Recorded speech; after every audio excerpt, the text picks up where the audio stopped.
J'ai la chance de baigner dans le contexte de la gestion des écuries depuis toute petite parce que effectivement mon père a géré les écuries pendant de nombreuses années. Il avait déjà commencé la gestion des écuries quand le CHI se faisait au Vernet. Donc depuis toute petite, je suis avec lui. La semaine du mois de décembre, c'est évidemment la semaine qu'on attend toute l'année. Après, j'ai un petit peu plus, entre guillemets, le pied à l'étrier dans la gestion à partir de 2002 où j'ai un peu plus épaulé mon père pour tout ce qui était un peu, on va dire, structure organisationnelle derrière un ordinateur. Mon père a clôturé ses nombreuses années de responsable des écuries après la finale de 2010. Donc depuis décembre 2010, j'ai la chance de pouvoir être responsable des écuries du concours.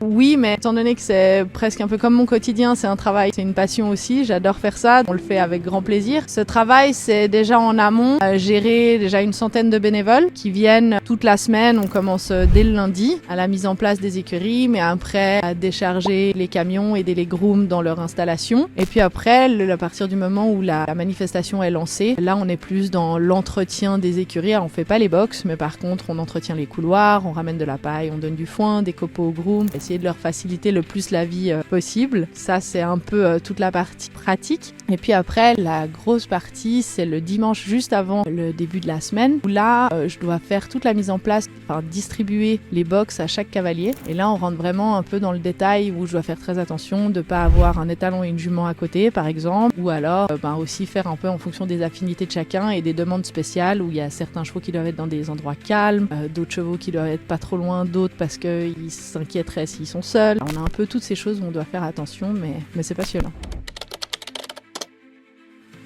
C'est assez du 24 heures sur 24. J'ai la chance de loger sur le concours, on va dire, pendant toute la durée de la manifestation, mais c'est vrai que le matin, on commence tôt. Par exemple, le mercredi matin, qui est la grosse journée des arrivées des camions, on a les premiers camions qui sont à la porte à 6 h du matin. Généralement, on finit rarement nos journées avant entre 23 h et 1 h du matin. Et puis après, évidemment, on doit être disponible si la nuit il se passe quelque chose, on doit pouvoir agir.